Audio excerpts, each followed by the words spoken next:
साथियों, आप सभी को मेरा नमस्कार। मैं टीना वर्मा, दिल्ली के रंग से। अभी इस वक्त मैं बैठी हूँ रंजीत नगर 187 में अंकुश नारायण जी के दफ्तर पे, और अभी विधानसभा चुनाव बहुत ही नज़दीक है, तो इसी के मुद्दे पे हम इनसे बातचीत करेंगे, क्योंकि आम आदमी पार्टी से ही अंकुश नारायण जी है और आम आदमी पार्टी से ही क्षेत्रीय विधायक थे राजकुमार आनंद जी, जो कि अभी आम आदमी पार्टी छोड़कर भाजपा में शिफ्ट हो गए हैं। तो अब वो भाजपा से तैयारी कर रहे हैं पटेल नगर विधानसभा से। क्या कहना चाहेंगे? आपको लगता है कि उनकी जीत हो पाएगी या फिर बहुत बुरी हार होगी उनकी, या टिकट मिलेगा कि नहीं मिलेगा? और मैं तहे दिल से टीना वर्मा जी आपका धन्यवाद करता हूं कि आपने अपने व्यूअर्स के साथ रूबरू होने का मौका दिया। मुझे लगा था पहला आप सवाल बड़ा सकारात्मक पूछोगे, लेकिन आपने पहला सवाल ही नकारात्मक पूछ लिया, लेकिन फिर भी मैं इसका जवाब दे देता हूँ, कोई ऐसी बात नहीं। माननीय राजकुमार आनंद जी की धर्मपत्नी वीना आनंद जी सन 2013 से लेकर 2014 तक हमारे यहाँ पे विधायक रही।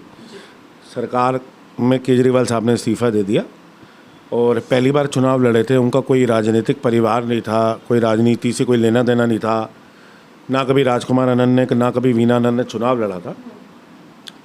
तो उन्होंने चुनाव लड़ा और उनको हमने कार्यकर्ताओं ने सारों ने मिलकर बड़े महत्वपूर्ण तरीके से बेहतरीन तरीके से चुनाव लड़वाया। वीना आनंद का नाम आपने भी नहीं सुना होगा, मुझे नहीं लगता कि 10 लोग भी जानते होंगे वीना आनंद को, लेकिन माननीय मुख्यमंत्री अरविंद केजरीवाल जी के नाम पे वीना आनंद जी की जीत हुई और 6262 वोटों से जीती। फिर उनकी टिकट काट दी गई, पार्टी ने काट दी गई। हजारीलाल चौहान जी आए, हजारीलाल चौहान जी के सामने कृष्णा तीरथ जी आई। उस समय वीना आनंद जी निर्दलीय लड़ी और हम लोग 35,000 वोटों से ये चुनाव जीते। और कृष्णा तीरथ उससे पहले ही सेंट्रल मिनिस्टर थी, फिर भी हम चुनाव जीते और 35,000 वोटों से जीते। मुझे लगता है हजारीलाल चौहान जी को अपनी ज़िंदगी में 32 वर्ष बाद जाके टिकट मिली। कांग्रेस 1983 में लड़े थे और फिर 2015 में लड़े, और ये चुनाव भी माननीय मुख्यमंत्री अरविंद केजरीवाल जी के नाम पे लड़ा गया और कार्यकर्ताओं ने खूब मेहनत करी और पटेल नगर विधानसभा फिर से जीते। ठीक है। और केजरीवाल जी की दिल्ली में 70 में से 67 सीटें आई, जैसे कि आपको पता है, इतिहास एक रचा गया। 2020 में अब हजारीलाल जी की टिकट कटी, राजकुमार आनंद जी आए वीना आनंद जी के लिए थे, लेकिन वीना आनंद जी को टिकट नहीं मिली। राजकुमार आनंद जी ने टिकट ली फिर, और राजकुमार आनंद जी लड़े और राजकुमार आनंद जी फिर माननीय मुख्यमंत्री अरविंद केजरीवाल जी के नाम पे लड़े। और मुझे नहीं लगता कि राजकुमार आनंद को कोई 10, 12, 15 लोगों से ज़्यादा जानते होंगे, लेकिन फिर भी राजकुमार आनंद फिर 31,000, 29,000 वोटों से 29-30,000 वोटों से जीत गए। आप इन 3 चीज़ों में एक चीज़ देखना, एक हर बारी विधायक प्रत्याशी बदला, लेकिन जीती आम आदमी पार्टी। किसके नाम पे जीती? माननीय मुख्यमंत्री अरविंद केजरीवाल जी की। राजकुमार आनंद जी भाजपा से तो लड़ जाएंगे, लेकिन उनको ये बता देना इस बारी सिंबल उनका कमल रहेगा, झाड़ू नहीं रहेगा। दूसरी बात, एक बात और बता दीजिएगा राजकुमार आनंद जी को कि अगर वो विधायक बने और उनको आज भाजपा ने लिया है, तो वो विधायक और मंत्री माननीय मुख्यमंत्री अरविंद केजरीवाल जी की देन और भीख से बने हैं। मैं आपको ये बताना चाहता हूँ। अब उनको ये लगता हो कि उनका अपना वर्चस्व बन गया है और वो भाजपा से लड़के पटेल नगर से जीतेंगे, तो उनको कहते हैं गूदे का जोर लगा ले। मैं कह रहा हूँ गूदे का जोर लगा ले, और इस बारी 30,000 वोट पार कर जाए ना वो पूरे पटेल नगर के अंदर। मैं कह रहा हूँ राजकुमार आनंद के सामने आम आदमी पार्टी का जो भी प्रत्याशी खड़ा होगा, कोई भी कार्यकर्ता खड़ा हो, कोई भी व्यक्ति खड़ा हो, मैं कह रहा हूं बम्पर वोटों से आम आदमी पार्टी का प्रत्याशी जीत के आएगा और राजकुमार आनंद जी को हार का सामना देखना पड़ेगा। इस बारी मुझे नहीं लगता कि उन्होंने ये फैसला क्यों लिया, किस वजह से लिया, लेकिन जब ज़िंदगी में इंसान मंत्री बन चुका होता है, विधायक बनने के बाद मंत्री बन गया होता है, मुझे लगता है इंसान को अहंकार हो जाता है कि वो बहुत बड़ा बन गया। तो अहंकार तो रावण का नहीं रहा, तो मुझे लगता है राजकुमार आनंद जी का भी नहीं रहेगा। दूसरी बात रही कि इस बारी भी चुनाव माननीय मुख्यमंत्री अरविंद केजरीवाल जी के चेहरे पे होना है, तो अरविंद केजरीवाल वर्सेस राजकुमार आनंद, इस बारी पटेल नगर का चुनाव रहेगा।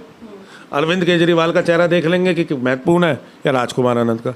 आप उन्हीं राजकुमार आनंद की बात कर रहे हैं जिन्होंने हमारे पटेल नगर, बलजीत नगर, नेहरू नगर, प्रेम नगर, आनंद पर्वत, फरीदपुरी, पंजाबी बस्ती, सारे इलाकों को, और ये रंजीत नगर को, सारे इलाकों को सीवर के पानी के अंदर धकेल के छोड़कर अपनी कश्ती बदलते हुए आम आदमी पार्टी से भाजपा में चला गया। मैं आपसे एक बात पूछना चाह रहा हूँ, अगर वो पटेल नगर से विधायक थे तो उनका पटेल नगर परिवार था, अब वो दोबारा लड़ना चाहते हैं तो परिवार होगा। या तो उन्होंने राजनीति को बिजनेस बना रखा है तो बिजनेस के वजह से वो लड़ते हैं और पैसा कमाना और पैसे वो करना, और अगर नहीं तो परिवार है। तो मैं आपसे पूछता हूँ, जिस समय परिवार दिक्कत में होता है, दुविधा में होता है, परेशानी में होता है, उस समय घर का बड़ा कौन सा परिवार को छोड़ के जाता है? और अगर कोई घर का बड़ा परिवार को छोड़ के जाता है तो वो व्यक्ति होता है जो इसके अंदर खुद से लड़ने की और समाज से लड़ने की क्षमता नहीं होती, ताकत नहीं होती। और ऐसे हारे हुए व्यक्ति को, जो चुनाव होने से पहले ही हार गया हो, ऐसे व्यक्ति को जनता जितवा के क्या करेगी? ऐसे व्यक्ति को लड़वा के भी क्या करेगी भाजपा?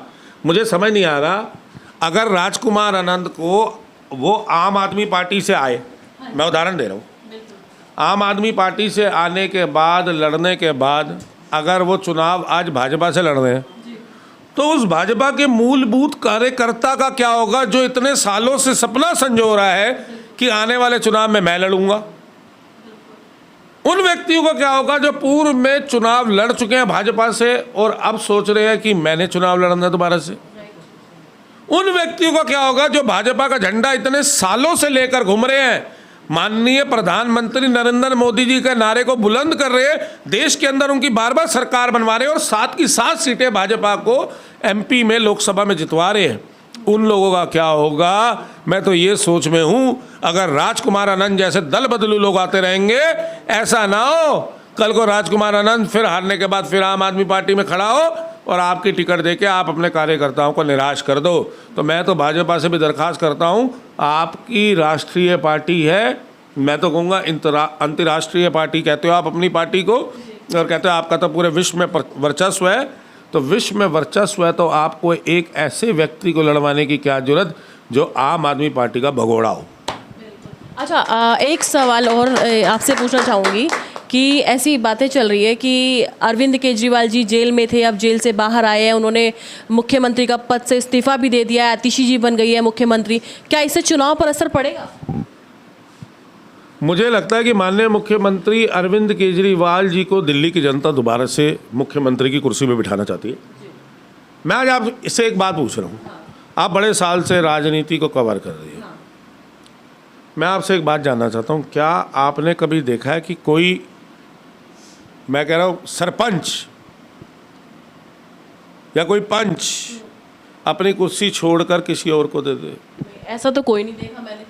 आपने जब पंच सरपंच नहीं देखा, मैंने कोई निगम पार्षद नहीं देखा, मैंने कोई विधायक नहीं देखा, तो ये तो मुख्यमंत्री है जिसने अपनी कुर्सी का त्याग कर दिया और उसने कहा कि मैं भी अग्नि परीक्षा दूंगा और दिल्ली की जनता अगर तय करेगी कि मैं ईमानदार हूँ और मुझे वोट डालेगी तो मैं दोबारा से मुख्यमंत्री की कुर्सी पर बैठूंगा।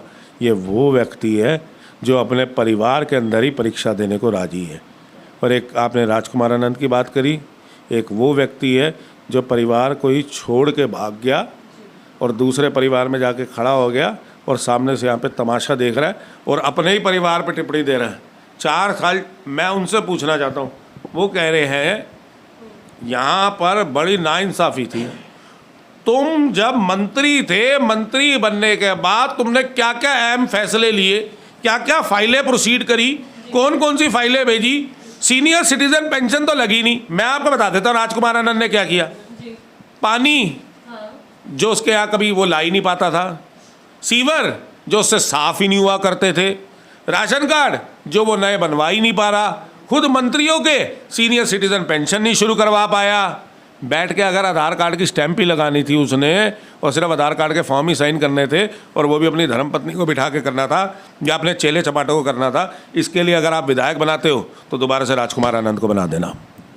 धन्यवाद हमसे जुड़ने के लिए। तो साथियों, ये थे हमारे साथ अंकुश आनंद जी, जिन्होंने बताया कि राजकुमार आनंद जी अगर भाजपा से टिकट लाते हैं तो उनको हार का सामना करना पड़ेगा। और ऐसा मैंने जनता से भी बातचीत की है तो जनता का कहना है कि जो व्यक्ति आम आदमी पार्टी में रहते हुए अपने क्षेत्र में एक्टिव नहीं रह सका, वो भाजपा से तो क्या ही एक्टिव होगा, उनसे क्या उम्मीद की जाए।